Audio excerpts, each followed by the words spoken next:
my God, there it is. It's looking right at me. Stay still. Jesus. It's breathing. I'm getting this.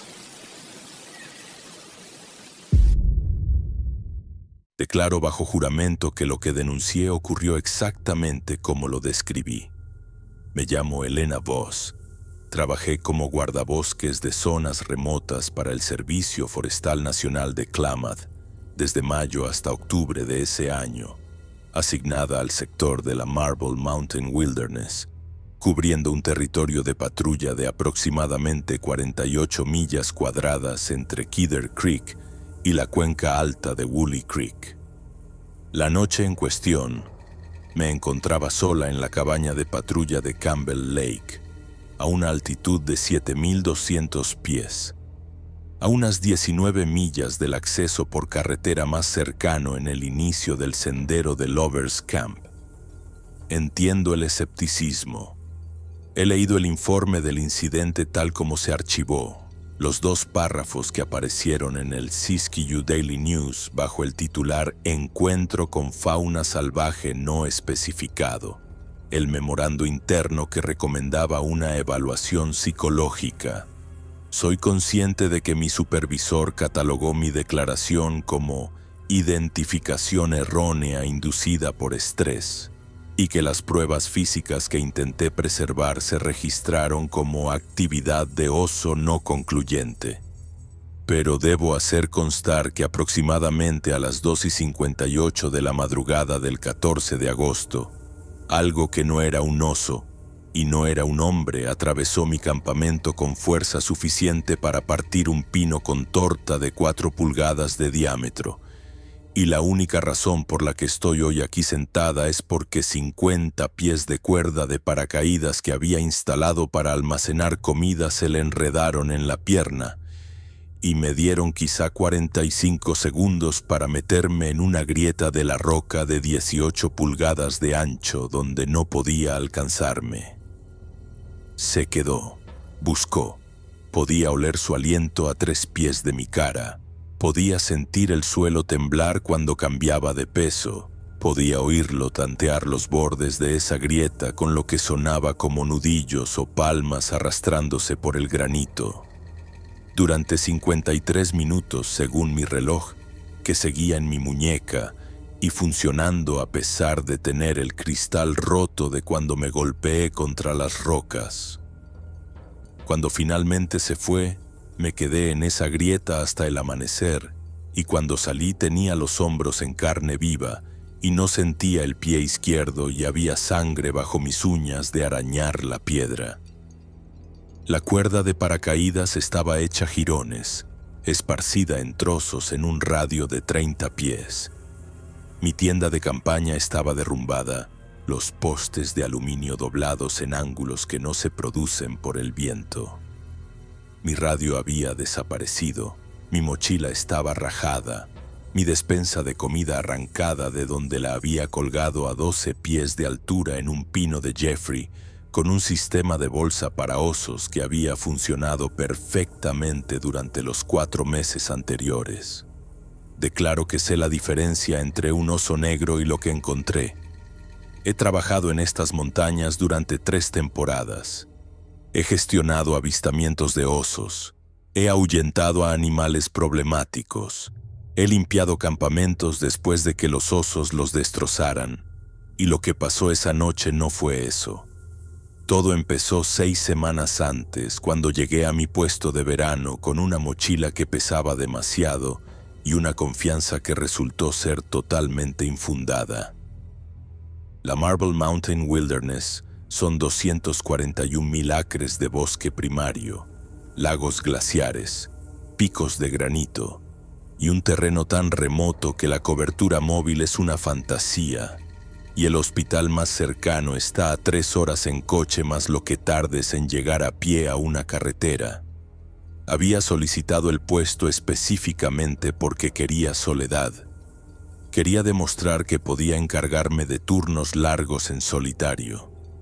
Quería algo en mi currículum que quedara bien cuando solicitara puestos fijos en el servicio de parques.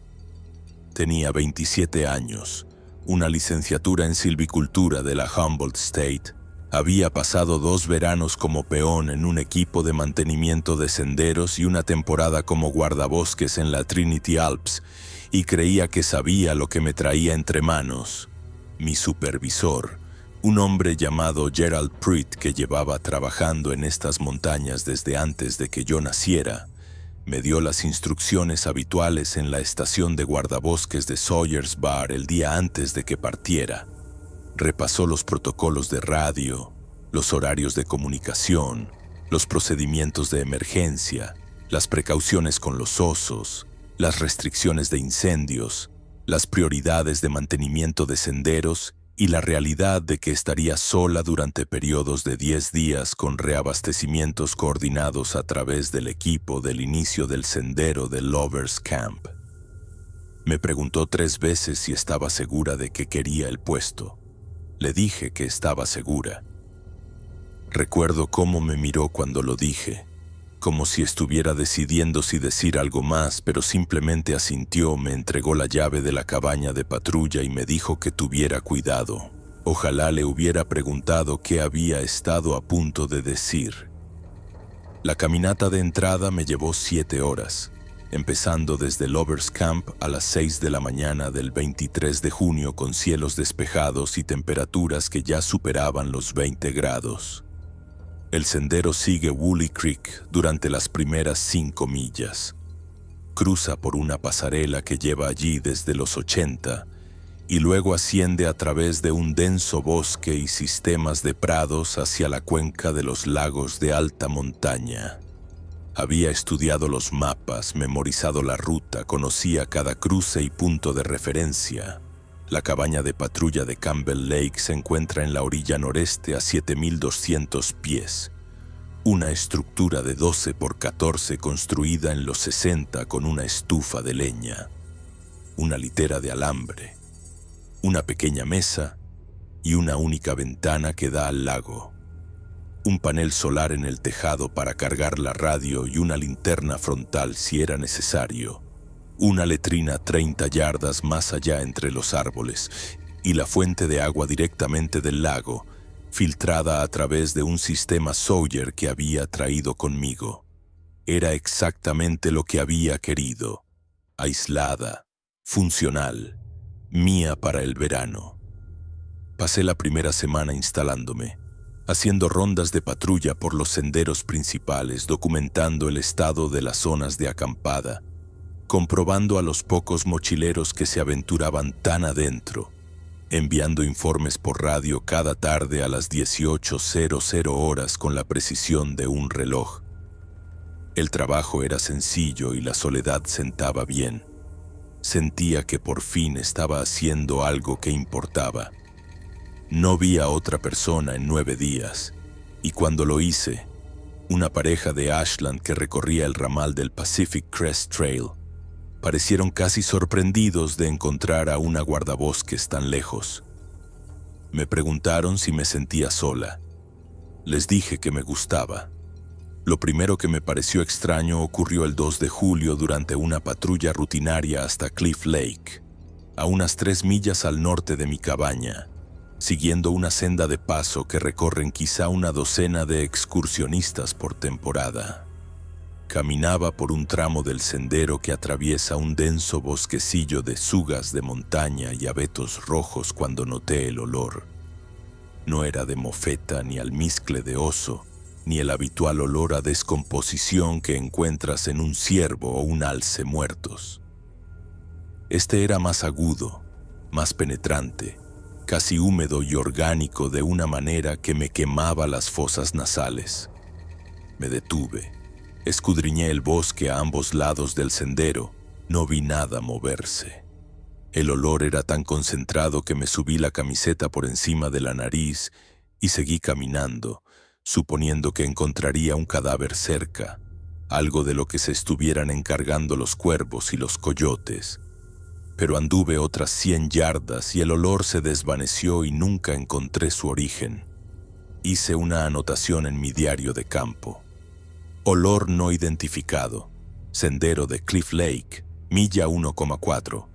Posible descomposición sin confirmación visual. No volví a pensar en ello hasta 3 días después, cuando lo olí de nuevo en un lugar completamente diferente, esta vez cerca de la cresta sobre Marble Rim, al menos a 5 millas de donde lo había encontrado antes. La misma intensidad, la misma firma química que no coincidía con nada en mi experiencia. Me quedé allí 10 minutos intentando identificarlo, intentando convencerme de que era algo normal, algo que simplemente no había reconocido. El viento soplaba ladera arriba desde el oeste y el olor parecía moverse con él, lo que me hizo pensar que la fuente era móvil o que estaba siguiendo mal el cono de olor. Marqué la ubicación en mi GPS, anoté la dirección del viento, la temperatura, la hora del día. Cuando me comuniqué por radio esa tarde casi lo menciono, pero decidí que sonaba demasiado vago, demasiado subjetivo.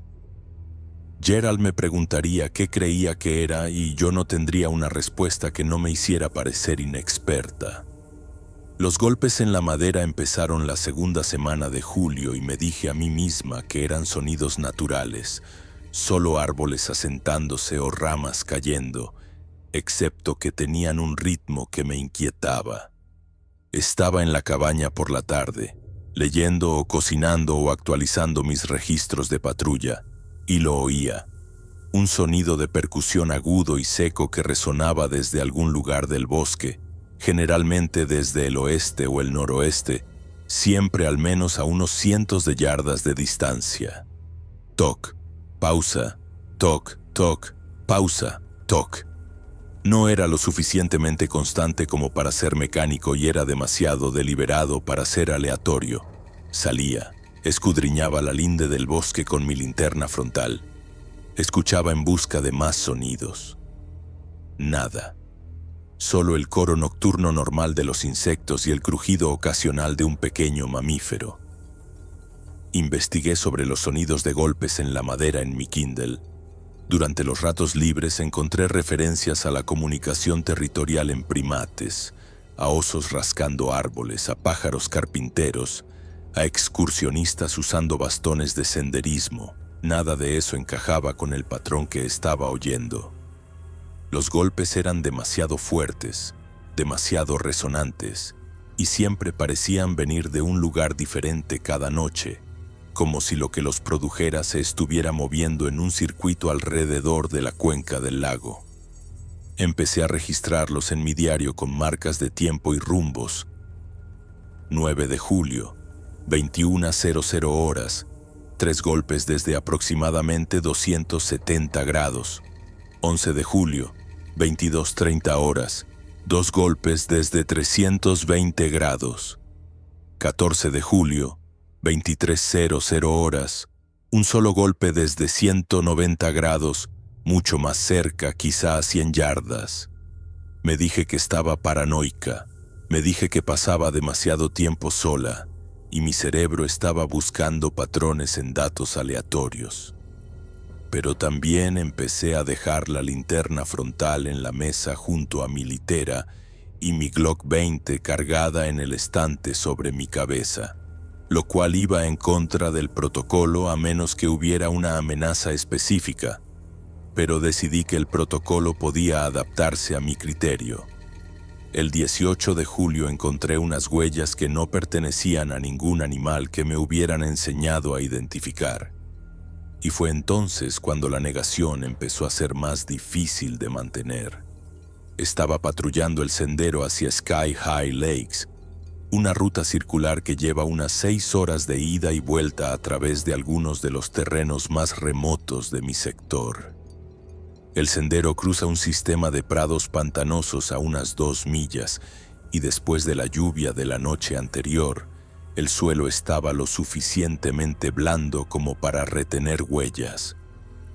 Las vi desde 20 pies de distancia. Una línea de impresiones que cruzaba el sendero en ángulo, en dirección noreste hacia la cresta. Me acerqué lentamente, sacando ya el móvil para documentar lo que suponía que serían huellas de oso, quizá de un oso negro grande dado el tamaño. Pero cuando me agaché junto a la huella más clara, mi cerebro se bloqueó intentando procesar lo que estaba viendo.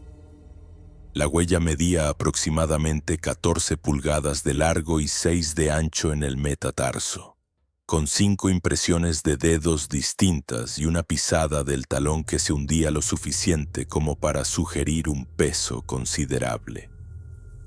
La longitud de zancada entre huellas era de al menos 48 pulgadas, mucho más larga que cualquier andadura de oso que hubiera documentado. Las impresiones de los dedos apuntaban hacia adelante y eran más o menos paralelas, no abiertas como la zarpa de un oso, y no había marcas de garras en las puntas, lo que descartaba cualquier especie canina o ursina que conociera. Hice 37 fotos desde múltiples ángulos, medí las dimensiones con la base de mi brújula, dibujé la huella en mi diario de campo con notas sobre la composición del suelo y el contenido de humedad. Seguí la línea de huellas durante unas 60 yardas hasta que entró en un terreno más rocoso y desapareció. Me temblaban las manos cuando me comuniqué por radio esa tarde. Describí las huellas como huellas de mamífero grande desconocido, posible oso mal identificado, solicito orientación.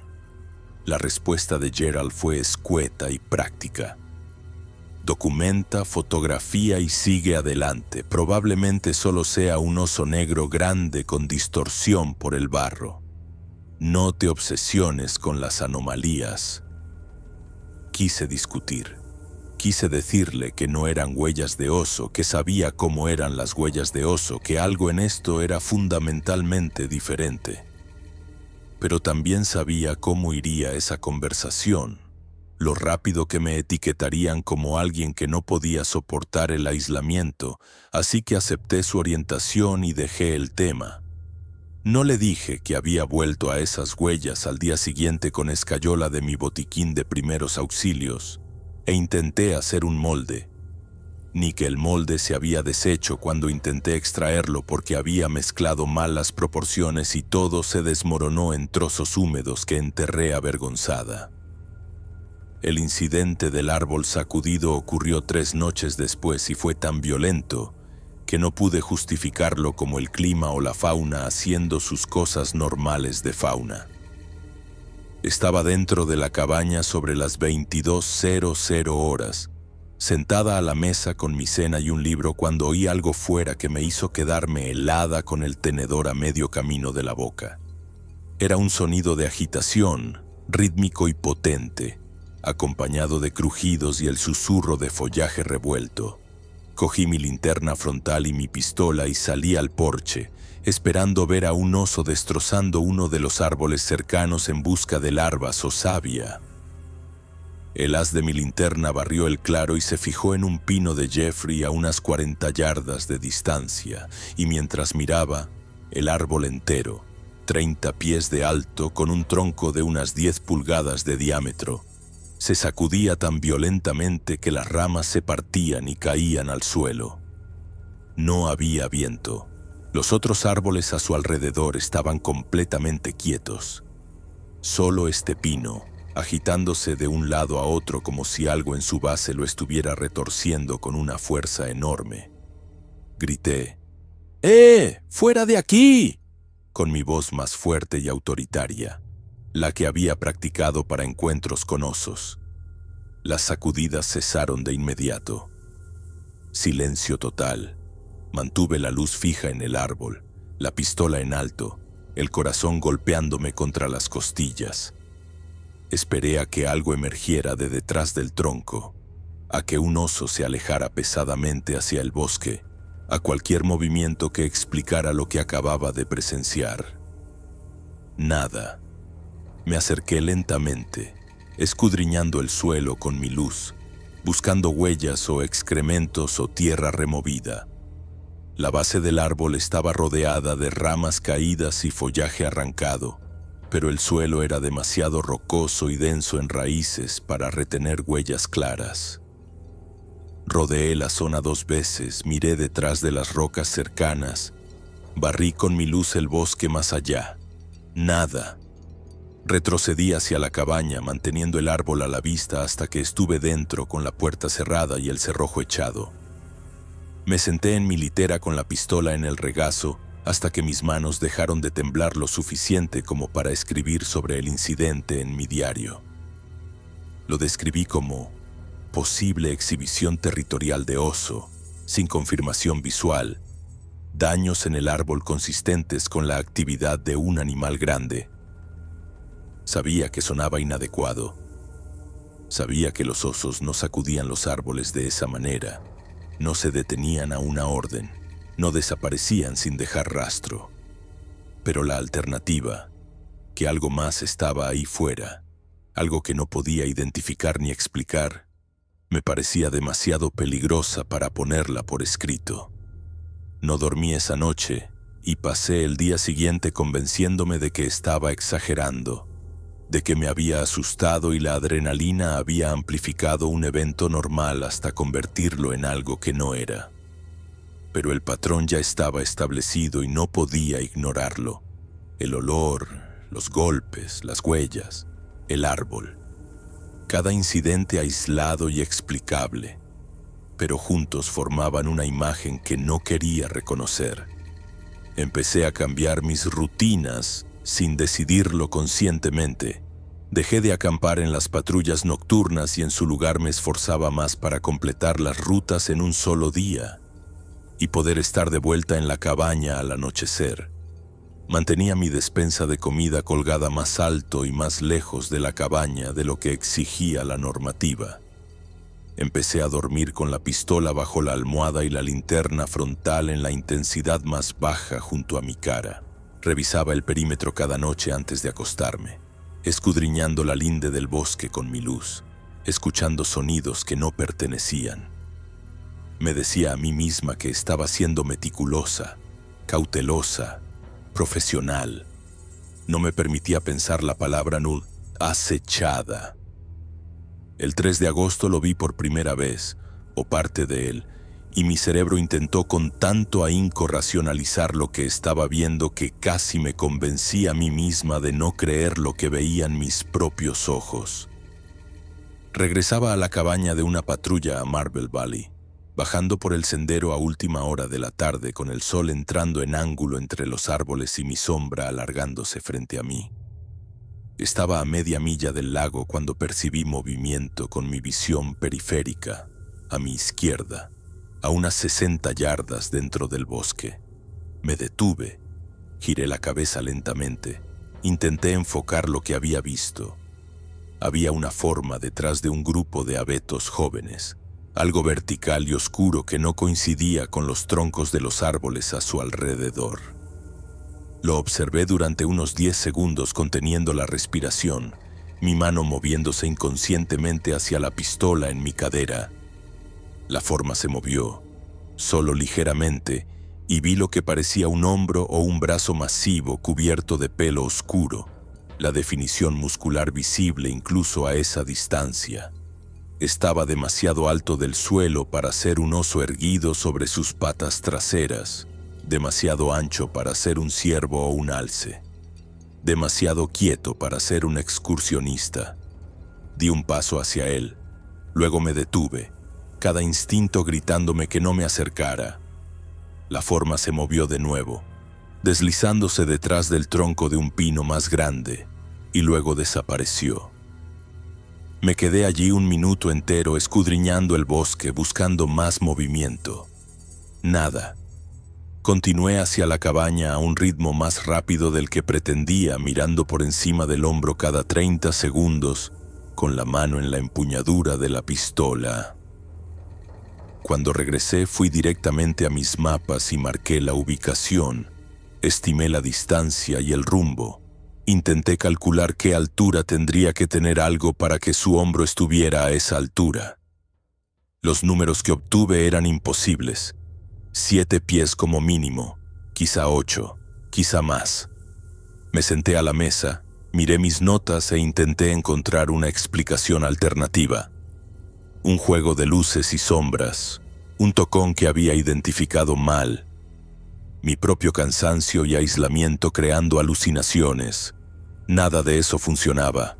Había visto lo que había visto. Esa noche envié mi informe de radio vespertino y Gerald me preguntó si todo iba bien porque mi voz sonaba rara. Le dije que estaba bien, solo cansada de una larga patrulla. Me preguntó si necesitaba un reabastecimiento temprano o si quería hacer un relevo por unos días. Le dije que no, que estaba bien, solo adaptándome a la rutina. Dijo algo sobre cómo el aislamiento afecta a la gente de formas distintas y que no hay que avergonzarse por pedir un descanso. Le di las gracias, me despedí y me quedé sentada en la cabaña a oscuras sintiéndome una cobarde y una mentirosa. Debería haberle contado lo que había estado experimentando.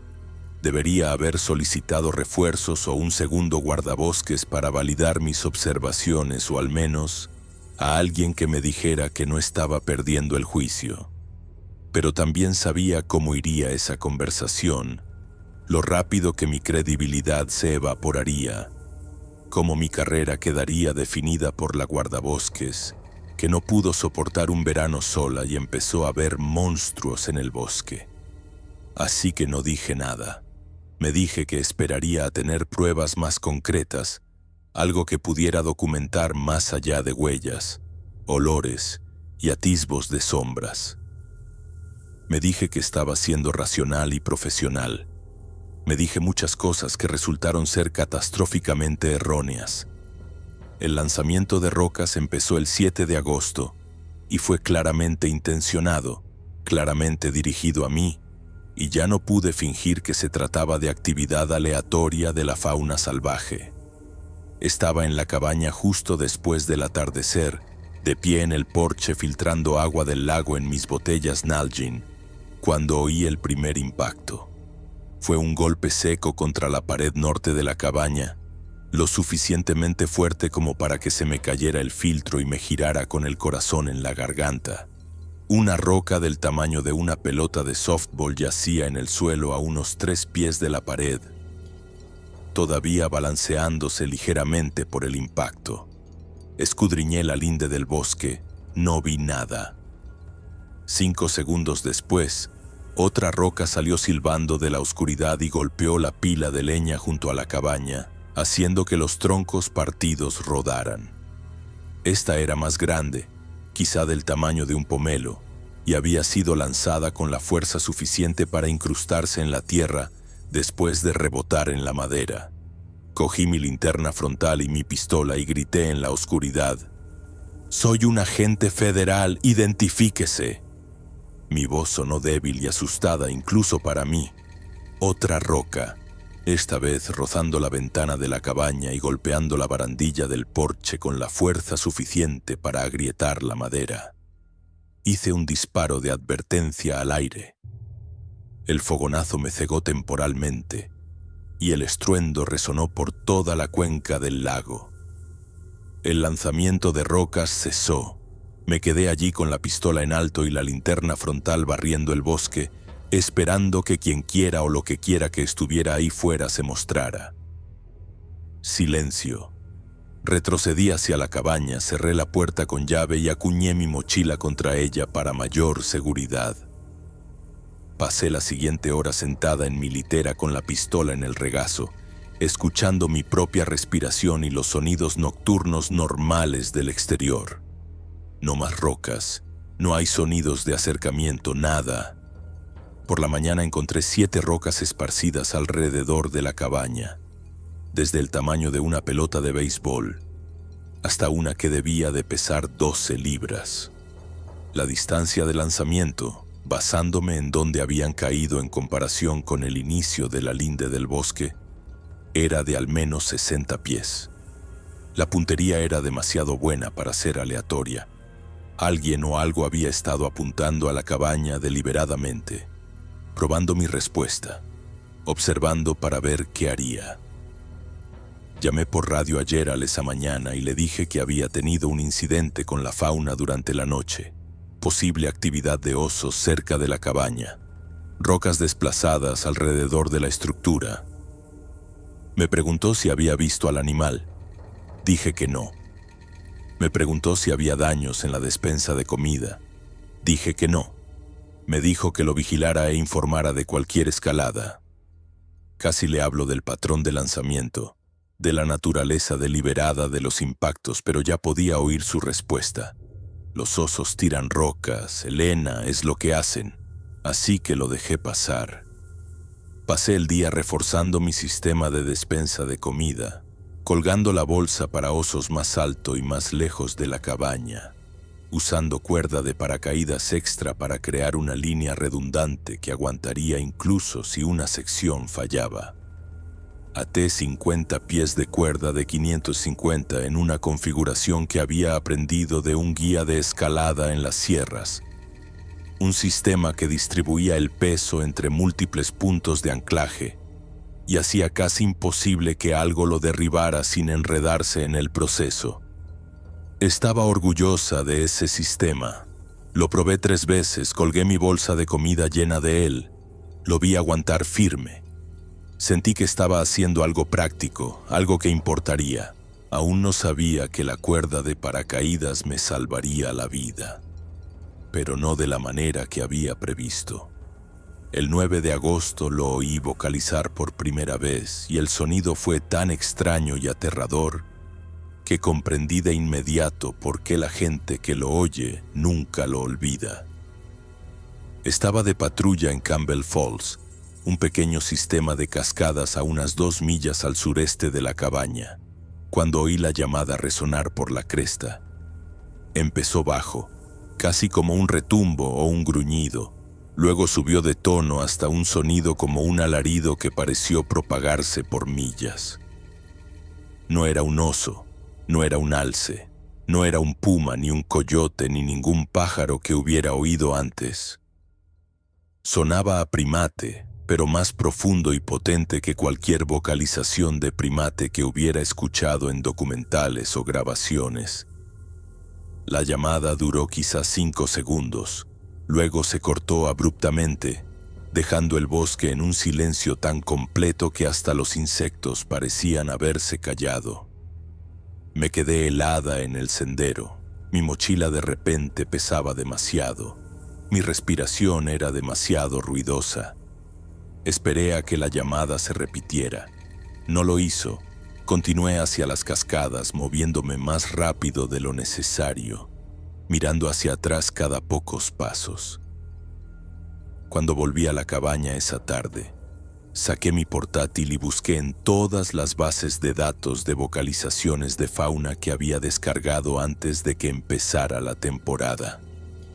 Reproduje grabaciones de todas las especies de grandes mamíferos nativos del norte de California: oso negro, alce, puma, coyote, lince rojo, incluso grabaciones de especies raras como el glotón y el lince. Nada coincidía. Amplié mi búsqueda a los primates, escuchando llamadas de gorila, vocalizaciones de chimpancé y cantos de gibón. La estructura era similar, pero la escala era completamente diferente. La profundidad y la potencia estaban más allá de lo que cualquier primate conocido podría producir. Cerré el portátil y me quedé sentada en la luz mortecina, tratando de decidir qué hacer con una información que no podía verificar y que no quería creer. Esa noche soñé con el sonido y me desperté a las 3 de la madrugada empapada en sudor, con el corazón desbocado, y tardé varios segundos en darme cuenta de que el sonido seguía, pero esta vez era real y estaba cerca. La llamada ululante venía de algún lugar justo más allá de la cabaña, quizá a 50 yardas dentro del bosque hacia el oeste. Se repitió 3 veces, cada llamada ligeramente diferente en tono y duración, como si algo estuviera probando diferentes patrones o comunicándose con algo que no podía ver. Me quedé en mi litera con la pistola en la mano, sin atreverme a moverme, apenas respirando. Las llamadas cesaron. Oí pasos pesados y deliberados moviéndose por el bosque paralelos a la orilla del lago. No el rápido correteo de un oso ni el cuidadoso paso de un ciervo. Eran zancadas bípedas, medidas y decididas, algo que caminaba erguido con peso y confianza. conté los pasos. 8, 9, 10, y luego silencio. Esperé. El olor me golpeó a continuación, filtrándose por las rendijas y grietas de la cabaña.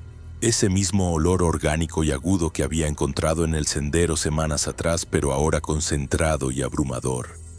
Me tapé la nariz y la boca con el saco de dormir, respirando a través de la tela con los ojos llorosos por la intensidad.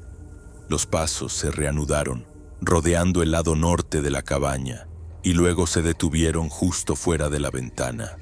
No podía ver nada a través del cristal, solo oscuridad y quizá una forma que podría haber sido una cabeza o un hombro o mi imaginación.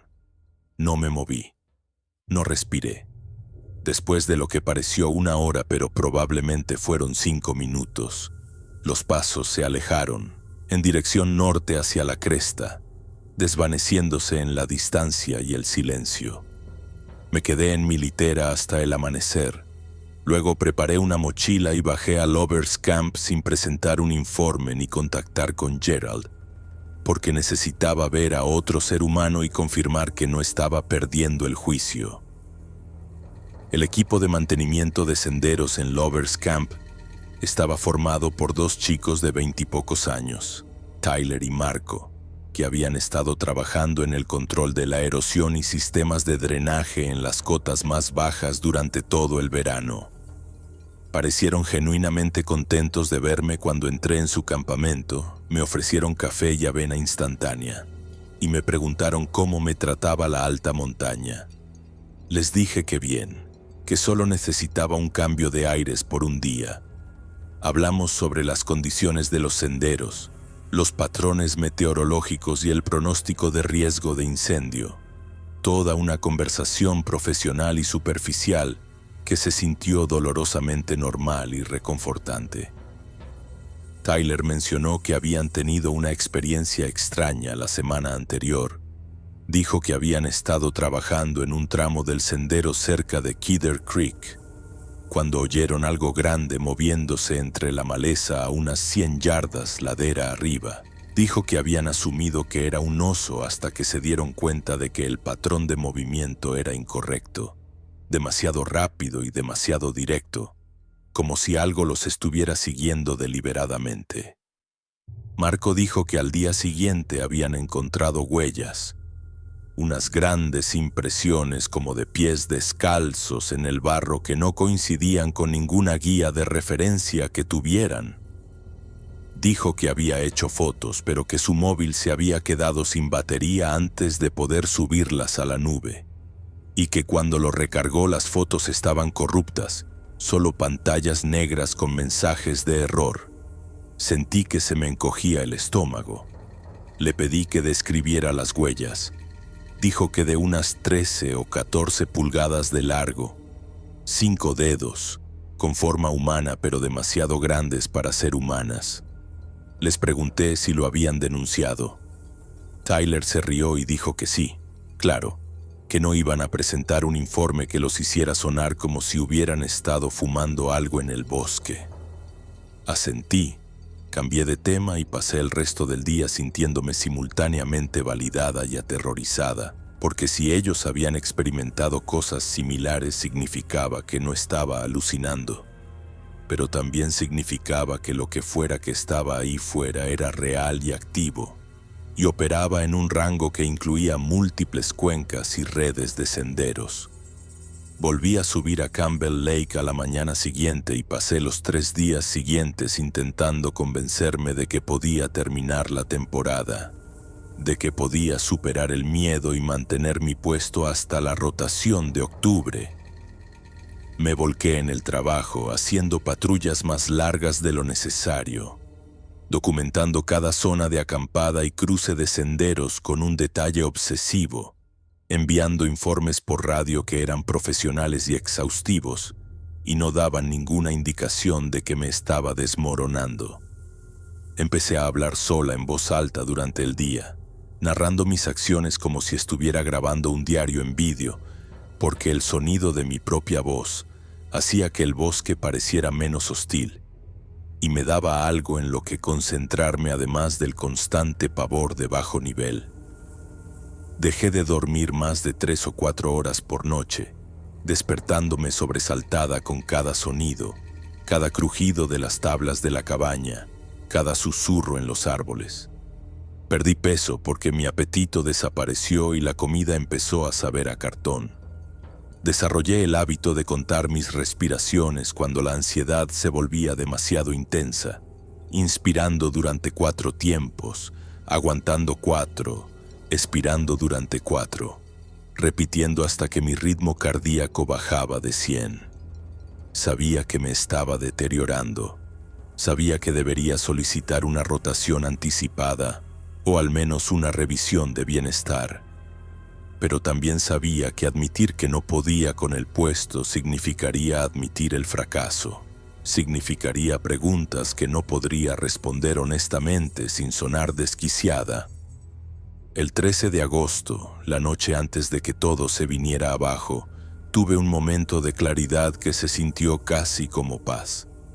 Estaba sentada en el porche al atardecer, viendo la luz desvanecerse sobre los picos de Marble Rim, escuchando los sonidos vespertinos normales del bosque asentándose. El aire era fresco y limpio, el cielo se estaba volviendo morado y naranja, y por primera vez en semanas sentí algo parecido a la calma. Pensé en mis razones para aceptar este trabajo, en la versión de mí misma que había estado tan segura y ansiosa en junio, y sentí una profunda tristeza por lo mucho que había cambiado. Pensé en terminar la temporada, en llegar a octubre y rotar con la cabeza bien alta, en demostrar que podía sobrevivir a lo que las montañas me lanzaran. Escribí en mi diario esa noche. 13 de agosto, cielos despejados, la temperatura baja a los 40, sin incidentes hoy. Me siento mejor. Siento que puedo con esto. Preparé mi despensa de comida antes de acostarme. El sistema de 50 pies de cuerda de paracaídas que había diseñado, y estaba genuinamente orgullosa de lo sólido que era. Revisé mi equipo. Me aseguré de que mi radio estuviera cargada, mi pistola cargada, las pilas de mi linterna frontal nuevas. Seguí mi rutina nocturna habitual con una extraña sensación de finalidad, como si me estuviera preparando para algo sin saber qué. Me acosté en mi litera a las 22:00 horas y me dormí casi de inmediato. Ese tipo de sueño profundo y agotado que no había experimentado en semanas. Recuerdo mi último pensamiento antes de caer. Quizá lo peor ya ha pasado. A las 2:58 de la madrugada me despertó un sonido que todavía oigo en mis pesadillas. Un rugido gutural y resoplante tan fuerte y cercano que por un segundo pensé que la pared de la cabaña se había derrumbado. Me incorporé de un salto en mi litera, mi mano buscando a tientas mi pistola en la oscuridad, mi cerebro luchando por procesar lo que estaba sucediendo. Otro rugido, desde el lado norte de la cabaña, seguido inmediatamente por un impacto que sacudió toda la estructura e hizo que mi mochila cayera de su estante. Busqué a tientas mi linterna frontal, la encendí. Vi mi aliento empañando el haz porque mis manos temblaban tanto. Otro impacto, esta vez contra la puerta, lo suficientemente fuerte como para agrietar el marco de madera y soltar parcialmente el cerrojo. Levanté mi pistola, apunté a la puerta, mi dedo en el gatillo, cada músculo de mi cuerpo tenso. La puerta se estremeció de nuevo, pero aguantó. Luego silencio solo por un segundo, lo suficiente para pensar que quizá había terminado. Entonces el sonido de algo masivo moviéndose alrededor de la cabaña, pasos tan pesados que podía sentirlos a través del suelo, dando vueltas como si buscara una forma de entrar. Me quedé en mi litera, con la pistola en alto, la linterna frontal barriendo la puerta y la ventana, esperando que lo que fuera que estaba ahí fuera irrumpiera. La ventana explotó hacia adentro, no por un impacto, sino porque algo metió la mano y arrancó el marco, esparciendo vidrio y madera por el suelo de la cabaña. Disparé 2 veces a través de la abertura, no vi nada en la oscuridad más allá. Oí un sonido que podría haber sido un gruñido o podría haber sido mi imaginación. Entonces, la despensa de comida exterior fue arrancada con un sonido como el de un árbol cayendo, la cuerda de paracaídas rompiéndose y chasqueando, y me di cuenta con perfecta claridad de que quedarme en la cabaña era un suicidio. Cogí mi mochila, metí los pies en mis botas sin atarlas, abrí la puerta de una patada y corrí. El claro fuera de la cabaña era un caos. El haz de mi linterna frontal capturando instantáneas de destrucción que no tenían sentido. El pino de Jeffrey junto a la pila de leña doblado casi en horizontal. La despensa de comida completamente arrancada de sus puntos de anclaje y esparcida por el suelo. Y en medio de todo ello, una forma tan grande e imposiblemente extraña que mi cerebro se negaba a procesarla como algo real. Medía al menos 8 pies de altura, quizá 9, cubierto de pelo oscuro que parecía casi negro bajo el haz de mi linterna, y estaba enredado en mi sistema de cuerda de paracaídas, los 50 pies de cuerda envueltos alrededor de su pierna izquierda y arrastrándose detrás de él mientras se agitaba y rugía. Vi su cara durante quizá 2 segundos, un atisbo de una frente plana y un arco superciliar prominente y dientes que reflejaban la luz, y entonces ya estaba corriendo hacia los afloramientos rocosos al sur de la cabaña, los que había explorado semanas atrás sin saber por qué, los que tenían las grietas y huecos que podrían ofrecer refugio. Lo oí detrás de mí, el sonido de la cuerda de paracaídas rompiéndose y rasgándose. El sonido de unos pasos que eran demasiado rápidos para algo de ese tamaño. No miré atrás. Llegué a las rocas y me lancé a la primera grieta que vi. Una fisura vertical en el granito de quizá 18 pulgadas de ancho en la abertura. Me encajé tan adentro como pude, mis hombros rozando contra la piedra, mi mochila atascándose detrás de mí, mis botas buscando agarre en la lisa pared de roca. Me metí a 6 pies de profundidad en la grieta justo cuando algo se estrelló contra la abertura detrás de mí y oí una respiración profunda y rápida y demasiado cerca. No podía alcanzarme, pero lo intentó, y el sonido de su intento es algo que llevaré conmigo el resto de mi vida. Sentí el aire moverse cuando algo pasó por encima de la abertura. Oí lo que sonaba como nudillos o palmas raspando contra la pared de roca, tanteando los bordes, intentando encontrar una forma de entrar. El olor era abrumador, agudo y orgánico y mezclado con el regusto a cobre de lo que podría haber sido sangre. Me apreté más contra la grieta, sentí mis hombros rozar contra la piedra. Sentí algo húmedo corriendo por mis brazos que probablemente era mi propia sangre de los rasguños, pero no podía saberlo y no me importaba. El haz de mi linterna frontal apuntaba hacia mi pecho porque no había otro lugar a donde apuntar, y todo lo que podía ver era granito y mis propias manos temblando tanto que no podía mantenerlas quietas. Los sonidos fuera de la grieta cambiaron. Se volvieron menos frenéticos y más metódicos. Oí una respiración pesada, oí el rasguño del movimiento, oí lo que sonaba como si se sentara o cambiara de peso. Mi reloj marcaba las 3:06 minutos desde que me había despertado y no tenía ni idea de si esto iba a durar 6 minutos más o 6 horas o para siempre. Intenté calmar mi respiración. Intenté hacerme más pequeña y silenciosa. Intenté pensar en mis opciones. Tenía mi pistola, pero disparar a ciegas en la oscuridad solo delataría mi posición exacta y desperdiciaría munición. Tenía mi radio, pero estaba en mi mochila, que estaba atascada detrás de mí e inalcanzable.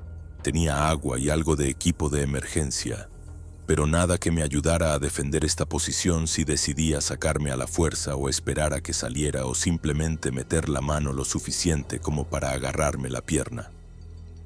Todo lo que podía hacer era quedarme encajada en la grieta y esperar que perdiera el interés, o se distrajera o se fuera por alguna razón que no podía predecir.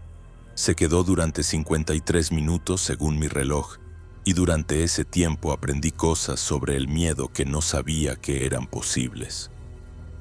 Aprendí que el terror no es una emoción constante, sino una serie de picos y valles. Momentos en los que crees que no puedes estar más asustado, seguidos de momentos en los que descubres que estabas equivocado. Aprendí que tu cuerpo puede temblar tan fuerte durante tanto tiempo que tus músculos empiezan a acalambrarse y agarrotarse. Aprendí que puedes oír los latidos de tu propio corazón en tus oídos lo suficientemente fuerte como para ahogar los sonidos externos. Aprendí que el tiempo deja de tener sentido cuando estás esperando morir. Lo oí moverse alrededor de la abertura de la grieta varias veces. Lo oí probar diferentes ángulos. Oí lo que podría haber sido un intento de meter algo en la grieta para hacerme palanca. En un momento dado, sentí una vibración a través de la roca como si estuviera empujando o tirando de la roca sobre la grieta, y tuve un momento de pánico puro pensando que toda la estructura iba a moverse y colapsar y aplastarme o exponerme o ambas cosas. Pero la roca aguantó, siempre aguantaba. Alrededor de las 3:40 los sonidos cambiaron de nuevo. Se volvieron menos centrados en la grieta y más como si estuviera registrando el área circundante. Lo oí moverse entre las rocas. Oí el rasguño de piedras desplazadas.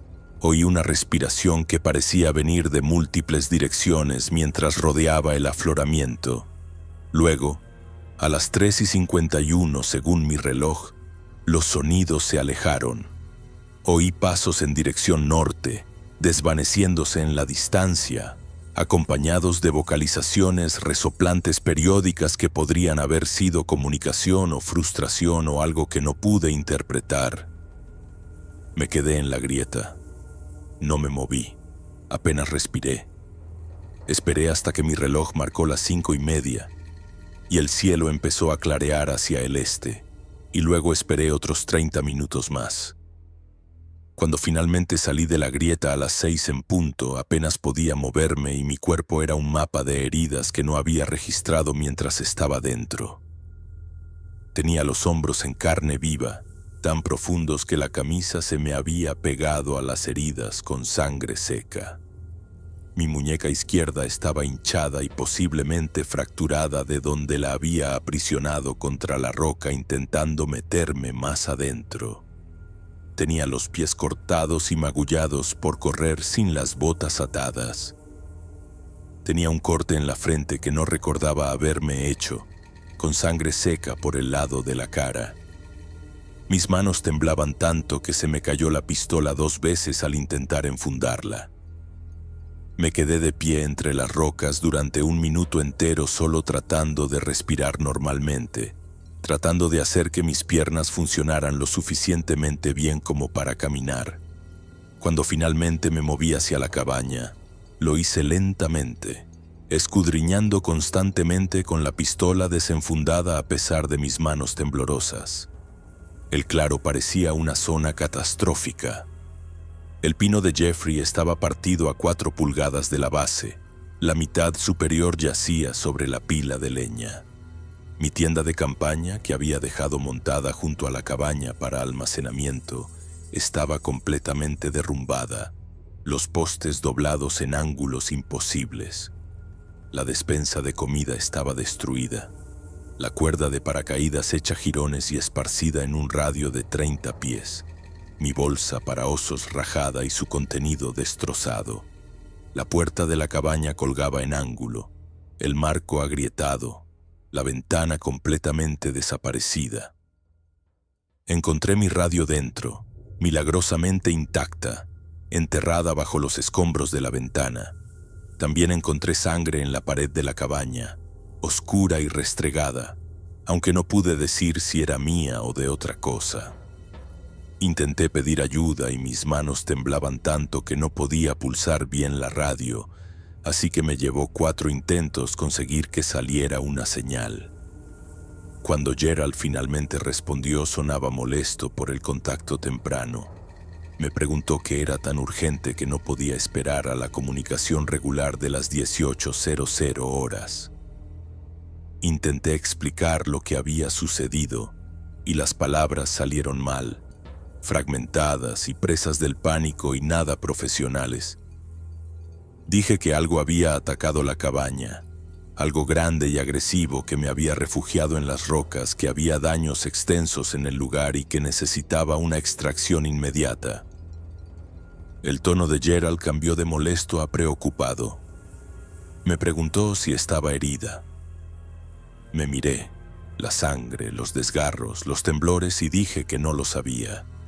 Me dijo que mantuviera la calma, que evaluara mis heridas, que determinara si necesitaba una evacuación médica de emergencia o si podía esperar una recogida estándar. Le dije que podía salir a pie, pero que no me quedaba en el lugar. Me preguntó qué tipo de animal era. Dije que no lo sabía. Me preguntó si era un oso. Dije que no.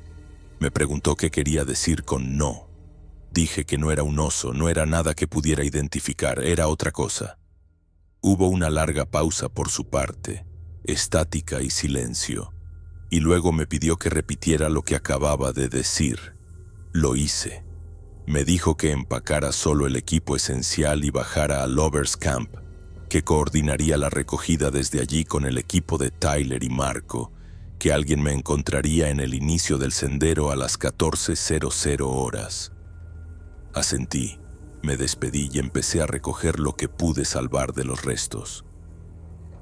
La caminata de bajada a Lovers Camp me llevó 4 horas en lugar de las 2 habituales, porque no paraba de mirar hacia atrás y mi muñeca herida hacía que llevar la mochila fuera casi imposible. Llegué al campamento del equipo de senderos a las 10:30 y Tyler me echó un vistazo y me preguntó si necesitaba atención médica. Le dije que necesitaba sentarme, beber agua y no hablar durante un rato. Marco se comunicó por radio con la estación de guardabosques para confirmar mi llegada, y le oí describirme como ambulatoria pero en estado de shock, posible conmoción cerebral, se recomienda evaluación en centro médico. No discutí. Me senté en un tronco. Bebí agua y me quedé mirando a la nada mientras ellos recogían su equipo y se preparaban para salir conmigo. Tyler me preguntó una vez qué había pasado. Le dije que hubo un incidente en la cabaña, un ataque de un animal grande, daños materiales extensos. Parecía que quería preguntar más, pero Marco negó con la cabeza y ambos dejaron el tema. Salimos juntos, los 3, y debería haberme sentido más segura. Pero no podía dejar de mirar hacia atrás, no podía dejar de escudriñar la linde del bosque, no podía evitar que mis manos temblaran cada vez que oía una rama crujir o un pájaro cantar. Llegamos al inicio del sendero de Lovers Camp a las 13:45 y Gerald ya estaba allí con una camioneta del servicio forestal y un botiquín de primeros auxilios. Me echó un vistazo y dijo que íbamos directamente al centro médico de Eureka, sin discusión. Asentí y me subí a la camioneta. El examen en el Siskiyou General Medical Center duró 3 horas y resultó en una documentación de la que todavía tengo copias. Contusiones y abrasiones consistentes con una caída de rocas o un accidente de escalada, posible fisura en la muñeca izquierda, deshidratación leve, ritmo cardíaco y presión arterial elevados consistentes con una respuesta de estrés agudo. La médico de guardia me preguntó varias veces qué había pasado y le di la misma respuesta vaga que a todos los demás.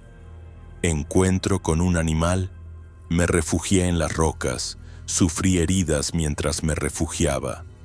Me preguntó qué tipo de animal. Dije que no lo vi bien. Me preguntó si era un oso. Dije que podría haber sido. Me miró como si supiera que estaba mintiendo, pero no insistió. Me vendaron la muñeca, me limpiaron y vendaron los rasguños, me dieron antibióticos y analgésicos, me dijeron que volviera para un seguimiento en una semana. Gerald me llevó de vuelta a la estación de guardabosques en Sawyer's Bar y nos sentamos en su oficina mientras yo daba mi declaración formal. Intenté ser precisa y fáctica. Describí la cronología de los eventos, los sonidos y los impactos, la decisión de refugiarme en la grieta de la roca, la duración del encuentro, las heridas sufridas. Describí los daños en la cabaña, en la despensa de comida y en el área circundante. Gerald escuchó sin interrumpir, tomando notas en un cuaderno de campo de espiral con una expresión ilegible. Cuando terminé, me preguntó directamente: «Elena, ¿fue un ataque de oso?». Dije que no lo creía. Me preguntó qué creía que era. Dije que no lo sabía. Me preguntó si había visto al animal con la suficiente claridad como para identificarlo. Dije que sí, pero que no sabía lo que estaba identificando. Dejó su bolígrafo. Me miró durante un largo rato y finalmente dijo: «Voy a archivar esto como encuentro con fauna salvaje no especificado. Y voy a recomendar que te tomes una semana de baja para recuperarte de tus heridas. Cuando vuelvas, hablaremos sobre el estado de tu asignación y si quieres volver a Campbell Lake o rotar a un sector diferente». Le dije que no quería volver a Campbell Lake. Asintió como si esperara esa respuesta. El informe del incidente se archivó el 15 de agosto y se clasificó como encuentro con fauna salvaje no especificado con daños materiales y lesiones menores, causa indeterminada. No se recomendó investigación de seguimiento. Un equipo subió a Campbell Lake 3 días después para evaluar los daños y asegurar la cabaña.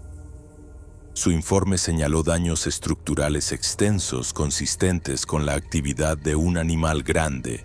No se recuperaron huellas claras ni muestras de excrementos. No hubo confirmación visual de la especie animal involucrada. El pino de Jeffrey roto fue documentado y fotografiado. La cuerda de paracaídas rota se recogió como prueba, pero no había material biológico claro en ella que pudiera analizarse. La ventana de la cabaña fue tapiada y el marco de la puerta reforzado. El lugar fue catalogado como que requería reparaciones importantes antes de una nueva asignación. Leí el informe del equipo y sentí una extraña mezcla de validación e ira, porque habían visto los daños y los habían documentado, pero aún así no podían o no querían nombrar lo que los había causado. Quise preguntarles si habían encontrado la sangre en la pared de la cabaña, si habían medido la longitud de zancada de las huellas que sabía que tenían que estar allí, si habían notado algo que no encajara en la pulcra categoría de actividad de animal grande. Pero no lo hice. Me tomé mi semana de baja y la pasé en un motel en Eureka, durmiendo en ráfagas cortas y sobresaltándome con cada sonido fuera de mi puerta. El Siskiyou Daily News publicó 2 párrafos en la página 6 bajo el titular «Cabaña del Servicio Forestal dañada en incidente con fauna salvaje», sin mencionar mi nombre ni ningún detalle más allá de los hechos básicos. Leí esos 2 párrafos sentada en una cafetería bebiendo café, y no sentí absolutamente nada, solo un vacío donde debería haber estado mi reacción. El artículo lo hacía sonar rutinario y aburrido. Solo otro oso que se ha acostumbrado demasiado a las estructuras humanas. Nada que ver aquí. Ninguna mención de la magnitud de los daños. Ninguna mención de mis heridas. Ninguna mención de la duración del encuentro o del hecho de que había estado atrapada en una grieta de la roca durante casi 1 hora mientras algo intentaba alcanzarme. Solo 2 párrafos y luego a la siguiente noticia sobre el riesgo de incendio y el cierre de senderos. Terminé mi café, tiré el periódico, volví a mi habitación de motel, me quedé mirando al techo e intenté averiguar qué se suponía que debía hacer con el resto de mi vida. Gerald me llamó el 23 de agosto y me preguntó si estaba lista para volver al trabajo, que había un puesto de guardabosques disponible en un distrito diferente si lo quería, de menor altitud, más accesible, con rotaciones compartidas con otro personal. Le dije que agradecía la oferta, pero que iba a dimitir. Me preguntó si estaba segura. Dijo que había sido una buena guardabosques, que el incidente en Campbell Lake no afectaba negativamente a mi rendimiento, que todo el mundo tiene rotaciones difíciles y que esto no tenía por qué definir mi carrera. Le dije que ya había tomado una decisión. Se quedó en silencio un momento y luego dijo: Elena, llevo 30 años trabajando en estas montañas y he aprendido que hay algunas cosas ahí fuera que no encajan en nuestros manuales de formación. Lo que te pasó fue real y creo que te encontraste con algo peligroso y siento no poder hacer más para validar eso oficialmente. Pero también sé que estás tomando la decisión correcta para ti y apoyo esa decisión completamente. Fue lo más cerca que estuvo de reconocer lo que había experimentado y rompió algo dentro de mí que había mantenido encerrado. Le di las gracias y le dije que enviaría mi carta de dimisión oficial a finales de semana. Dijo que me escribiría una buena referencia siempre que la necesitara y que debía cuidarme. Colgué y lloré por primera vez desde el ataque. Simplemente me senté en la cama del motel y lloré hasta que no pude respirar. Me matriculé en la escuela de enfermería en el College of the Siskiyous ese semestre de otoño. Empecé las clases en septiembre y me sumergí en el estudio de anatomía, farmacología y atención al paciente con una intensidad que no dejaba espacio para nada más. Mis compañeros probablemente pensaban que era mayor y más seria que el estudiante típico, y tenían razón, pero no sabían por qué. No hice amigos, no fui a grupos de estudio ni a eventos sociales. Iba a clase, iba a las prácticas clínicas, volvía a mi apartamento y estudiaba hasta quedarme dormida, generalmente con los libros de texto todavía abiertos en mi escritorio. Se me daba bien el trabajo. Me gustaba la estructura y los protocolos claros y el hecho de que la medicina tenía respuestas a las preguntas, incluso si las respuestas a veces eran «aún no lo sabemos». Me sentía segura de una manera en que el bosque había dejado de sentirse seguro. Me gradué en 2 años en lugar de los 3 habituales. Aprobé mi examen de licenciatura al primer intento y me contrataron en el Fairchild Medical Center de Eureka para trabajar en los turnos de noche de urgencias. Tenía 29 años cuando empecé. Ahora tengo 34. Nunca he vuelto a hacer senderismo desde ese verano. Nunca he vuelto a acampar. Nunca he entrado en un área silvestre por ninguna razón. No veo documentales de naturaleza, ni leo revistas de actividades al aire libre, ni sigo ninguna de las cuentas de redes sociales que solía seguir sobre silvicultura y conservación. Borré todos mis mapas de senderos, vendí todo mi equipo y tiré mis viejos diarios de campo excepto el de ese verano, que guardo en un cajón con llave en mi apartamento porque no me atrevo a destruir la única prueba física que tengo de que realmente sucedió. El diagnóstico de TEPT llegó 3 años después del incidente, cuando finalmente acepté ver a una terapeuta porque mi supervisora de enfermería notó que tenía ataques de pánico durante los cambios de turno y sugirió amablemente que podría beneficiarme de ayuda profesional. La terapeuta se llamaba Doctora Reyes. Estaba especializada en trauma y ni una sola vez sugirió que no hubiera experimentado lo que dije que experimenté. Trabajamos en terapia de exposición para los sonidos que me desencadenaban, ramas rompiéndose, pasos pesados, el viento entre los árboles, sonidos de golpes. Trabajamos en técnicas de anclaje para cuando me disociaba, lo que ocurría más a menudo de lo que quería admitir, generalmente provocado por olores o ciertas calidades de luz. Trabajamos en la higiene del sueño, el manejo de la ansiedad y la reestructuración cognitiva del evento para que no consumiera toda mi identidad. Me preguntó una vez si alguna vez había considerado hacer pública mi experiencia, escribirla o hablar con investigadores que estudian estas cosas. Le dije que absolutamente no, que los 2 párrafos en el Siskiyou Daily News eran más que suficiente registro público para mí. Ella lo respetó. Trabajamos juntas durante 2 años y llegué a un punto en el que podía funcionar normalmente la mayor parte del tiempo, donde los ataques de pánico eran raros en lugar de constantes, donde podía dormir toda la noche sin despertarme convencida de que algo intentaba entrar en mi apartamento. Todavía la veo de vez en cuando, sesiones de mantenimiento cada pocos meses, solo para comprobar y asegurarme de que no estoy sufriendo una recaída. Las pesadillas son menos frecuentes ahora, pero nunca cesaron por completo y siempre siguen el mismo patrón. Estoy de vuelta en la grieta y algo intenta alcanzarme y no puedo moverme, y me despierto jadeando con el corazón intentando salírseme del pecho. El mes pasado un paciente llegó a urgencias con laceraciones de un accidente de senderismo en las Marble Mountains y mientras le limpiaba las heridas, mencionó que había estado acampando cerca de Campbell Lake. Tuve que disculparme y pedirle a otra enfermera que se hiciera cargo porque mis manos empezaron a temblar tanto que no podía sostener la jeringa de irrigación con firmeza. Mi compañera me preguntó después si estaba bien y le dije que sí, solo que me encontraba rara, quizá incubando algo. Aceptó esa explicación porque ¿qué otra cosa iba a hacer?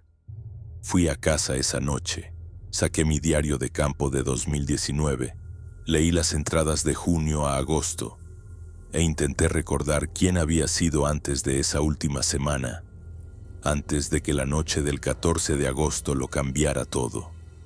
Ya no pude encontrar a esa persona. Se había ido, reemplazada por alguien que entiende que hay cosas en la naturaleza que no encajan en categorías pulcras. Cosas que están documentadas en notas a pie de página, informes anómalos y noticias de 2 párrafos enterradas en la página 6. Alguien que sabe que la ausencia de pruebas no significa la ausencia de la realidad. Pienso en Tyler y Marco a veces. Me pregunto si alguna vez hablan de las huellas que encontraron, de las fotos que se corrompieron, de la cosa que oyeron siguiéndolos en el sendero de Cedar Creek. Pienso en Gerald. Y si se ha encontrado con otros guardabosques con historias como la mía, si hay un archivo en algún lugar con informes que no llegaron al registro oficial.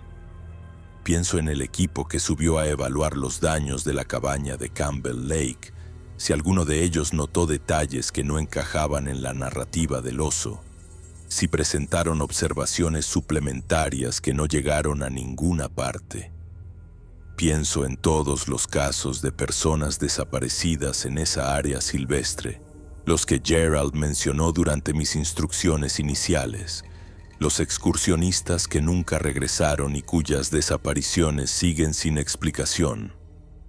Me pregunto cuántos de ellos se encontraron con lo que yo me encontré y no tuvieron una grieta en la roca donde esconderse, o una cuerda de paracaídas para enredarlo, o la pura suerte para darles los 45 segundos que necesitaban para sobrevivir. Nunca lo sabré. Nadie lo sabrá. Esa es la naturaleza de los incidentes en la naturaleza. La mayoría de ellos no tienen testigos, y los que los tienen rara vez resultan en un testimonio que alguien crea. La declaración formal que estoy dando hoy es el relato más completo que he proporcionado de lo que sucedió esa noche, y la proporciono porque me preguntaron directamente si creo que mi encuentro fue con un animal clasificado bajo especies conocidas. La respuesta es no. No creo que me encontrara con un oso ni con ningún otro mamífero norteamericano reconocido. Creo que me encontré con algo que los marcos actuales de gestión de la fauna no contemplan, algo que existe en las lagunas de nuestra comprensión y sobrevive específicamente porque permanece sin documentar e indemostrable. Creo que el sistema de cuerda de paracaídas que instalé para almacenar comida se enredó en su pierna y me dio aproximadamente 45 segundos para llegar a un refugio, y que esos 45 segundos son la única razón por la que estoy viva para dar esta declaración. Creo que me buscó durante 53 minutos antes de irse y que si hubiera encontrado una forma de entrar en esa grieta, no habría sobrevivido al encuentro. Creo que todo lo que he descrito sucedió exactamente como lo he descrito, y entiendo que este testimonio probablemente será archivado junto con el informe original del incidente con la misma clasificación. Encuentro con fauna salvaje, no especificado, causa indeterminada. Entiendo que mi credibilidad como testigo está limitada por la falta de pruebas físicas y por la dificultad inherente de documentar encuentros con animales que evitan el contacto humano. Entiendo que, desde una perspectiva burocrática, este caso está cerrado y permanecerá cerrado, pero también entiendo que el testimonio importa, que la documentación importa, incluso cuando no resulta en un reconocimiento oficial o en cambios de política. Así que declaro para que conste que la noche del 14 de agosto de 2019, en la cabaña de patrulla de Campbell Lake, en la Marble Mountain Wilderness, me encontré con algo que no era un oso y no era un hombre y casi me mata, y sobreviví gracias a 50 pies de cuerda de paracaídas, una grieta en la roca y una suerte inmerecida e inexplicable. Dimití del servicio forestal el 27 de agosto de 2019. Terminé mi carrera de enfermería en 2021. Actualmente trabajo como enfermera de urgencias en el Fairchild Medical Center en Eureka, California. Nunca he vuelto a trabajar en la naturaleza y nunca lo haré. Duermo con la puerta de mi dormitorio cerrada con llave, un bate de béisbol al lado de mi cama y una linterna LED cargada en mi mesita de noche. No salgo después del anochecer a menos que sea absolutamente necesario. Me pongo nerviosa en los aparcamientos, en los pasillos vacíos y en cualquier lugar que se sienta demasiado cerrado o demasiado expuesto al mismo tiempo. Cuento mis respiraciones cuando la ansiedad se agudiza. Inspiro 4 tiempos, aguanto 4, expiro 4. Le digo a la gente que simplemente no soy una persona de actividades al aire libre cuando me preguntan por qué nunca quiero ir de excursión o de acampada. Me he vuelto buena en desviar esas preguntas sin mentir abiertamente. La mayoría de la gente no insiste. A los que lo hacen les digo que tuve una mala experiencia una vez y lo dejo ahí. No es toda la verdad, pero es suficiente verdad para terminar la conversación. Hay momentos raros en los que me pregunto si debería haber presionado más para una investigación real, si debería haber exigido que tomaran mi testimonio en serio, si debería haber luchado contra la narrativa oficial que redujo mi experiencia a 2 párrafos y un caso cerrado.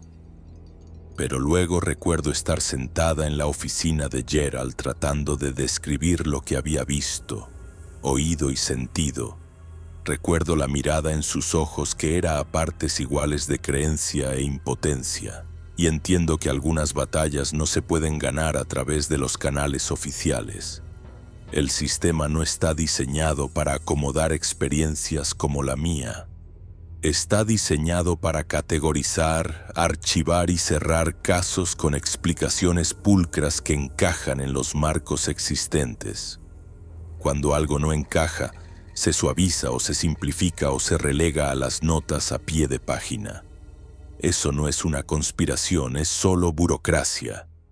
Así que dejé de luchar. Di mi declaración, presenté mi dimisión, seguí con mi vida. No hablo de ello excepto en contextos como este, investigaciones formales donde se me pide directamente que relate los hechos. Incluso entonces, sé que mi testimonio probablemente terminará en el mismo lugar que el informe original.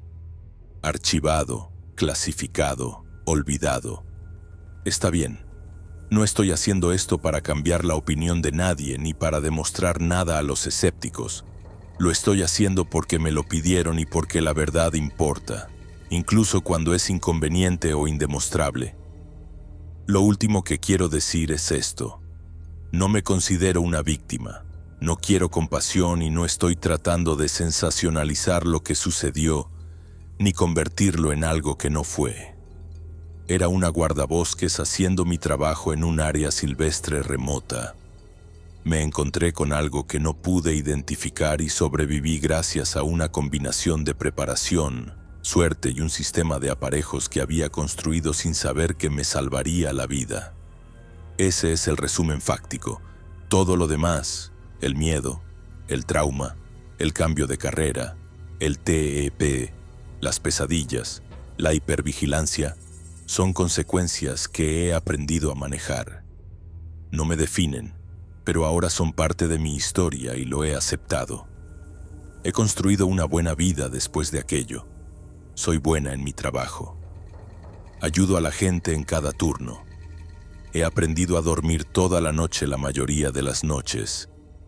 He aprendido a ser funcional, presente y mayormente bien. Pero también he cambiado fundamentalmente con respecto a quién era antes de ese verano, y nunca recuperaré esa versión anterior de mí misma. La guardabosques que entró en las Marble Mountains en junio de 2019 con confianza, ambición y la creencia de que la naturaleza era algo que podía entender y manejar, ya no existe.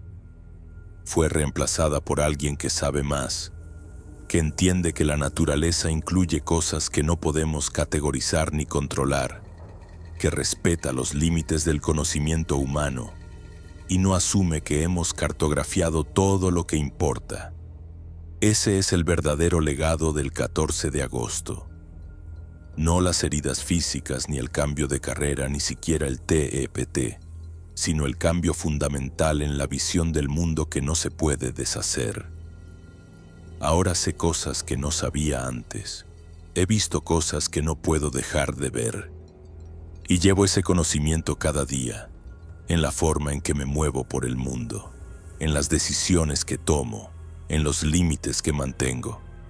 A veces es pesado, pero también es real, y lo real es algo que valoro más que antes.